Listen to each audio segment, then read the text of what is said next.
Калгаснікі. Без мовы, без гісторыі, без дзяржавы, без традыцыяў, рабы, заўжды з Расіяй. Чаго толькі не пачуеш пра беларусаў. Крыўдна? Самае крыўднае, калі такое кажуць і так думаюць самі беларусы. Мы людзі маленькія, простыя. Вось гэта мяне наогул дабівае. Ці сапраўды мы такія? Ці нехта настойліва навязвае гэтую думку, каб зрабіць нас такімі? З вами Кацярына Ваданосава, і мы гаворым пра беларускую ды украінскую гісторыю ў серыі перадач «Трызуб і пагоня». Мова. Наяўнасць беларускай мовы як такой нікому, ніводнаму адэкватнаму чалавеку даводзіць не трэба. Роўна як і наяўнасць літаратуры ці навуковых працаў на ёй. Дарэчы, не толькі ў гуманітарных дысцыплінах, але і ў дакладных навуках. Наша мова, роўна як і украінская, усходнеславянская, яна паходзіць ад старога рускага, у добрым сэнсе гэтага слова, кораню. На старабеларускай мове пісаліся статуты Вялікага княства Літоўскага.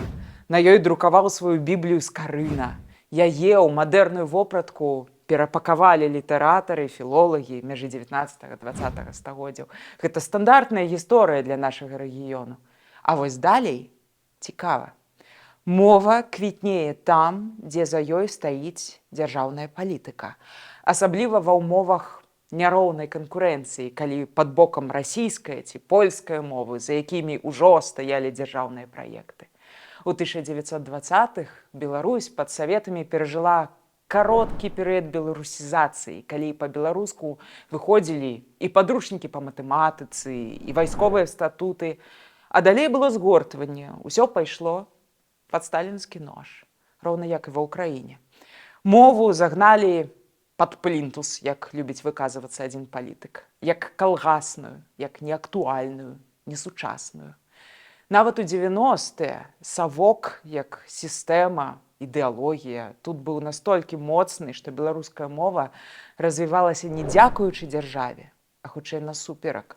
Дзякуючы інтэлігенцыі, незалежным выдаўцам, неабыякавым людзям яна выжыла ў прынцыпе. І гэта таксама цуд. Колькі мову не забівай, яна жывая.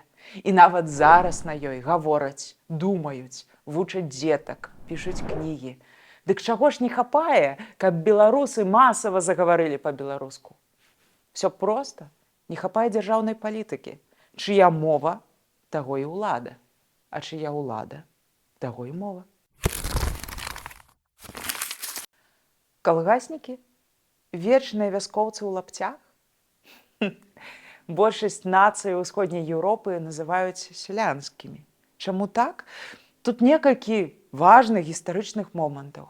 Першыя гарады на нашых землях, якія ўзнікалі 1000 ці троху меней гадоў таму, размаўлялі найхутчэй па-русінску, у мясцовай трактоўцы ці, можа быць, на балцкіх гаворках.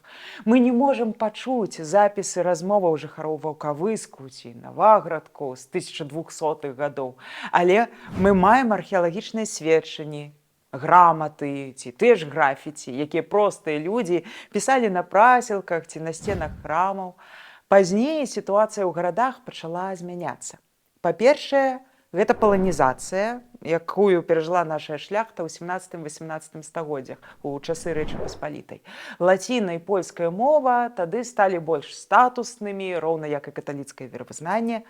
Па-другое, ужо ў 18-19 стагоддзях гарады былі пераважна заселеныя не беларусамі, немцамі, палякамі ці расійцамі, але яўрэямі. Іхная доля складала часам да 60-70% насельніцтва гарадоў. Мовай вуліцы ажно да другой сусветнай тут быў ідыш. Што ва ўкраіне, што ў Польшчы, што ў Літве. Тая ж карціна.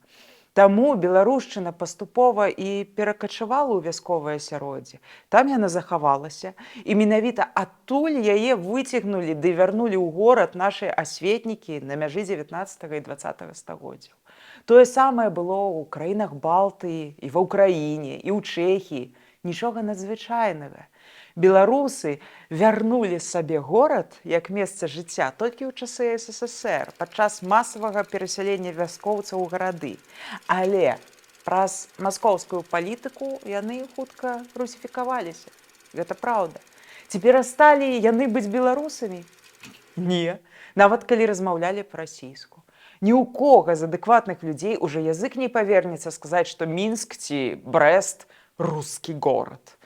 Сёння беларусы акурат гараджане. Яны вярнулі сабе культуру гарадскога жыцця. Засталося толькі напоўніць яе беларускасцю.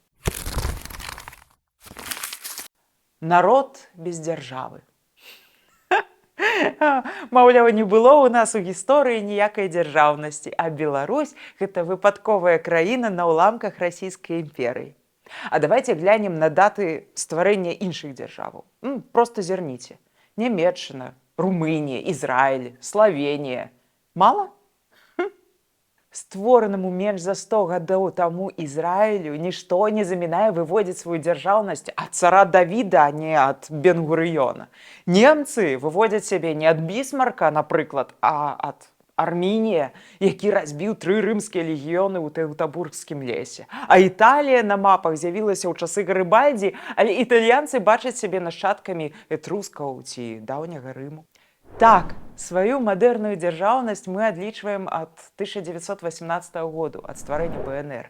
Але гэта не замінае нам казаць пра доўгую дзяржаўную традыцыю.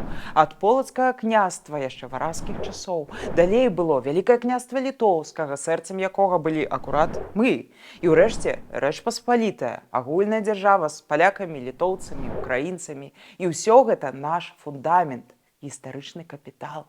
Рэч Паспалітая напрыканцы 18 стагоддзя не развалілася на кавалкі сама сабой. Яна была гвалтоўна падзеленая больш моцнымі гульцамі. Так, гэтая дзяржава мела шмат хібаў. Яна позна рэфармавалася, прайграла ў геапалітычнай барацьбе. Гэта важны урок, але не нагода адмаўляцца ад гэтай памяці, ад сябе саміх. Памятаючы слаўныя старонкі, памятаем і сумныя, памятаючы перамогу пад Кірхольмам, памятаем і нямы сойм, падзелы краін. І акурат на фундаменце памяці пра колішнюю дзяржаўнасць Беларусь зноўку з'явілася на мапе ў 20 стагоддзі. Роўна як на гістарычным падмурку Русі і Запарожскай сячы у той жа самы час паўстала і ўкраінская дзяржава. Рабы, не ўмеем у вайну, заўжды з Расіяй? А хто ж тады адбіваўся ад маскоўскай навалы 200 гадоў, усё 16-17 стагоддзе, калі еўрапейскія манархі гандлявалі з Масквой, вырашалі свае пытанні і дасылалі адно аднаму пасольствы з падарункамі? Хто падымаў антырасійскія паўстанні ад Касцюшкі да Каліноўскага? Сілы былі няроўныя і дапамогі не было адкуль чакаць, таму шляхецкі клас, вайскоўцы, эліта быў вынішчаны. Нашу шляхту рубілі пад корань, забівалі, сем'ямі высылалі ў Сібір, забіралі маёнткі, палілі кнігі, архівы, каб следу не засталося. Некалькі прыкладаў, якія беларусы рабы. Магілёўскае паўстанне ў 1661 годзе. Магілёўцы папярэдне запусцілі да сябе маскавітаў, паверыўшы казкам пра добрага праваслаўнага цара. І вось калі маскоўскія стральцы на рынкавым пляцы ў чарговы раз дачапіліся да гандлярак, над горадам залунаў кліч «Пара». Зазванілі званы. За адзін дзень мяшчане выразалі ўвесь маскоўскі гарнізон. Уратавалася ўсяго толькі некалькі чалавек, якія данеслі сваім вестку. Ратных людзей в Магілёве всех парубілі. Адсюль, дарэчы, і герб горада – ваяр з узнятым мячом у браме. Нямала шкоды маскавітам нарабілі і лісоўчыкі. Мабільныя конныя атрады Александра Лісоўскага, якія па-партызанску ваявалі на Масковіі трошкі раней, у 1610-х. Яны рабілі глыбокія рэйды ў тыл ворага, пустошылі гарады і мястэчкі, займаліся дэмілітарызацыяй і дэнацыфікацыяй. Пскоўшчыны, Наўгародчыны, Браншчыны, ваколіцаў Кастрамы, Яраслаўля. Яны пазбягалі вялікіх бітваў, пераважна выразалі ды палілі заставы і гарнізоны, а пасля са здабычай паспяхова вярталіся на радзіму ў Вялікае княства Літоўскае. Такія вось вершнікі апакаліпсісу, як лісоўчыкаў называлі ўжо пазней, у 30гадовай вайне, дзе тыя таксама здабылі славу. А вось прыклад з 20 стагоддзя. Славуты генерал Станіслаў Булак-Балаховіч. З урадоўцамі БНР ён не знайшоў агульнай мовы, дарэчы, падобна як і Скарапацкі з айцамі УНР. І таму арганізаваў сваю армію і ўвосень 20-го года вырушыў у палескі паход на поўдні Беларусі. Мэтай быў не Мінск, мэтай была Масква. Для гэтага сабе ў штаб Балаховіч набраў расійцаў эсэраў, у тым ліку Савенкава, каб пасадзіць там кіраваць.